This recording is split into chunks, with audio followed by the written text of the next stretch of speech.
Hello, and welcome back to my channel where I'm documenting my journey in starting a podcast and a YouTube channel with 2 under 2 6 months postpartum. And I kept saying that I was going to record every day and at least try and post something every day, and I haven't posted in a while. So let's get to it. I just launched my first podcast on Thursday, and today is Saturday morning. And so I wanted to give a little update on how that went and what I did to get my stuff out there and like the whole process of from start to finish. But I only have a few minutes before my baby wakes up, so hopefully we can get this done in time. So let's start at the beginning of my whole process of getting somebody to be on, what I did to get them, and then how I recorded, edited, and all that stuff until the post, and then we'll go from there. So, first, to ask somebody to participate in interviewing them, I reached out to family and friends that I find very interesting. So, if you haven't been reached out to yet, don't worry, it's coming. But actually, when I was pitching this idea to my friend, she was the one who was like, "Ooh, I would love to be on or tell my story somehow. I think that that'd be awesome." And then I was talking to my sister and she kind of said the same thing. So it was like, that's where the idea kind of came from to interview other women. And so, yeah, that's how I got those two guests. And then I have been talking to my aunt about this for like 6 years. And so she said that she wouldn't mind being on. And then who else did I talk to? I just reached out to people who I knew had like a unique story. Everybody has a unique story, but like something in particular that kind of like sparked my interest of like, I reached out to a friend who has been dealing with like second hand infertility, or I don't know what that's called. It's where she already got pregnant and then having her second was a hard time. So yeah, I reached out to her. I feel like most of the people that are on were because I was just talking to them and was just like, hey, I'm doing this idea. And they were like, I would love to be on. So, anyways, moving on.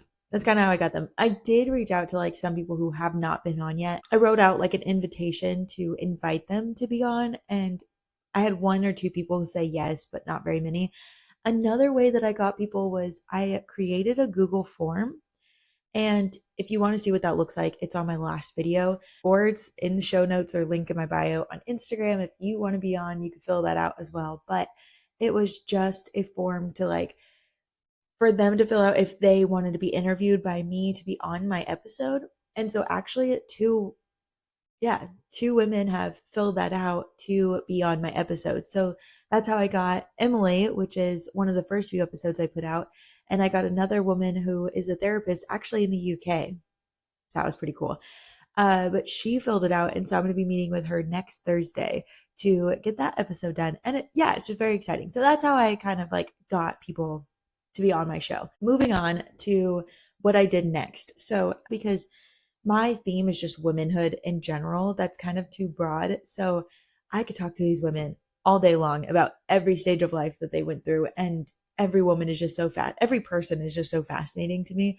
So, I had to like, with interviews, narrow it down to one or two topics. So, like with my cousin, she has neurodivergent boys. So, I talked about her postpartum experience and her neurodivergent boys. With my aunt, she has 30 years of teaching in general education. She started and ran the Special Olympics for her county. She is now on to helping people with special needs or disabilities or people that are elderly find housing and live independent lives. So it's just like, she's such an interesting person. I can have like 30 episodes just with her, but having to narrow it down. So with that, I'd like picked one or two, maybe three topics that I knew I wanted to talk about. And I staged my questions around that. And so I just wrote out like a bunch of questions and like at least a whole page or 2 pages full of questions. And I emailed it to them. That way they had an idea of what was to come. So they weren't kind of thrown off guard. But with that, I didn't have time to ask every single question. And my interview style is more conversational. So it's just, they'll tell me about themselves. And then I'll just, from that, I'll ask them, like, oh, what about this? Or what do you mean by that? And then that's kind of how the conversation first starts. I'm not just sitting there asking them questions and they're answering. It's just conversational. So I'll look at my question sheet that I have, and if it's something that I feel like could be asked or maybe worded in a different way to flow with the conversation, then cool. But if it doesn't fit in, then it doesn't, and that's okay too. I would rather be over prepared than under prepared. That's why I have so many questions. So yeah, I get the person. Second, I send them the questions in email. Then I'll ask them in that same email, like, what is a good day or time to meet with me? And we'll go from there. So then doing the recording, I just do it on Zoom. So I do buy the monthly membership, or I did this past month, which is like $18 or $19 after tax. And with that, I'm able to talk to people for longer than 40 minutes. And I don't know if that's a new thing that Zoom is doing, or if I just got tricked into buying something I didn't need. I'm not sure. But anyways, I purchased that because it says that you can't have conversations more than 40 minutes. And my conversations are at least 1 to 2 hours. So, anyways, do the interview with them. I have it recorded. Then it saves onto my computer the audio and I think it does a transcript too. I'm not sure what that middle one is. And then it also does the video with audio as well. So, anyways, I save the audio to GarageBand, and that's where I edit the whole video. And I just clip it down myself, what I feel is important to the conversation. And I try and make sure that it flows good. And I don't know if it's ADHD or what it is exactly, but I go off on tangents a lot. And so I'll get distracted, and it has nothing to do with the conversation. So I have to edit that out. And so that's why our conversations end up being more than an hour. But anyways, I edit it down with GarageBand. Then I I try not to purchase anything, especially if I don't have to. So I've been trying to find something to like fade music in, do my intro, fade music out to go into like the actual episode. But I could not figure out for the life of me how to do that on GarageBand. I don't even know if it's possible. So I ended up getting the free trial for Hindenburg Pro. I'll have it linked in the show notes, but I got that and I just did the free trial. I did the fade in, intro, fade out, and then I saved that clip as if it's its own audio. And then I'm able to put that into GarageBand and have it flow. So now I don't need that service anymore. So technically that's something that you could pay for, but I didn't pay for it. But yeah, so I edit the whole thing.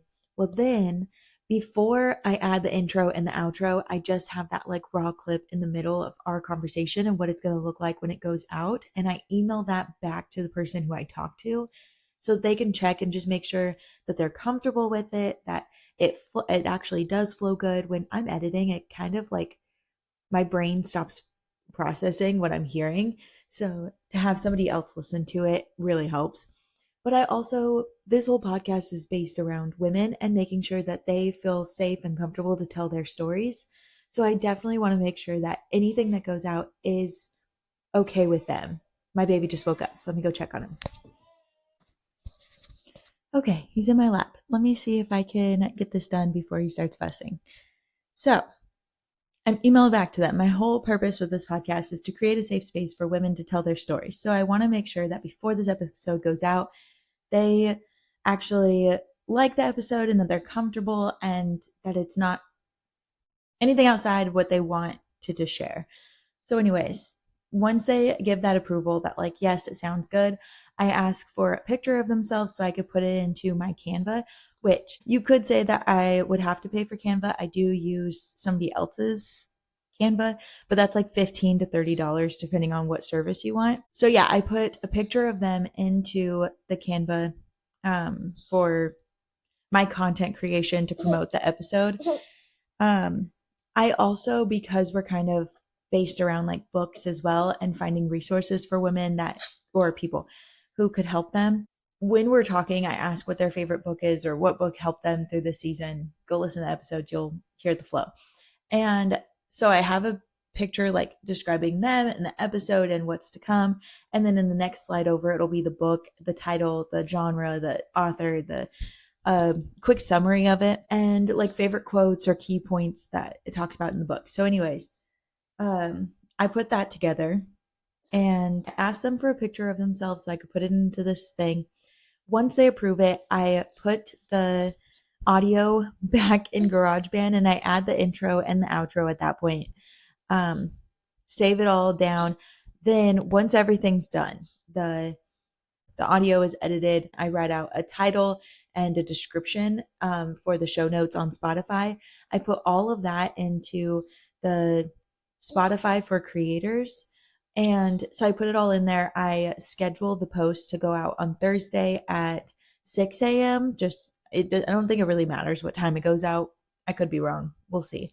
But then at 9 a.m. is when I schedule the post that promotes the episode to come out. That way it's like fresh on people's page. And then throughout the day, I'll either share it, like I don't share it to my story right away. I'll share it like in the afternoon. That way it's like continues to be fresh on people's feed. That way, if they're not looking in the morning or not looking at night, it's just constantly there. And then later in the night, or the next morning, I'll repost that picture so that it goes out again. And then I also like really encourage the people that I'm talking to in the guest interviews if they'd be willing to share it on their story or share it with their friends. And that way it really promotes the episode. And so, yeah, that's kind of what a breakdown of what it looks like to get an episode out there. What else do I do? I think that that's it. It's just send the questions, record, edit, schedule, post. I think that's the easiest way to put it.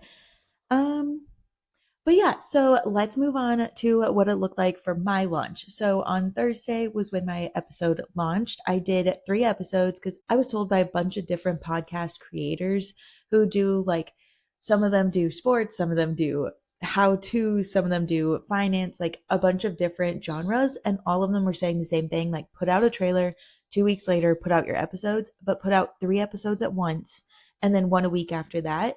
So that's what I did. I put out 3 episodes, and it's kind of like a way for people to, if they listen to this one and they like you, they're able to come back and listen to more, or say they don't care about that in particular, they have a different one to listen to. And it kind of creates a library for them to choose from and kind of like binge and really get to know you and all that stuff. So anyways, and it actually worked. I feel like everybody that I talked to, they either listened to one and loved it and wanted to go back and listen to more, or they were like, this one was more my style of what I wanted to listen to. So that really helped a lot with especially the launch of like, I'm trying to entice people to come in, and if I only have one thing for them to listen to, they're like, I'll listen to 20 minutes and then I'm over it. With Spotify's information that I got, like the data, I had 42 people listen to it.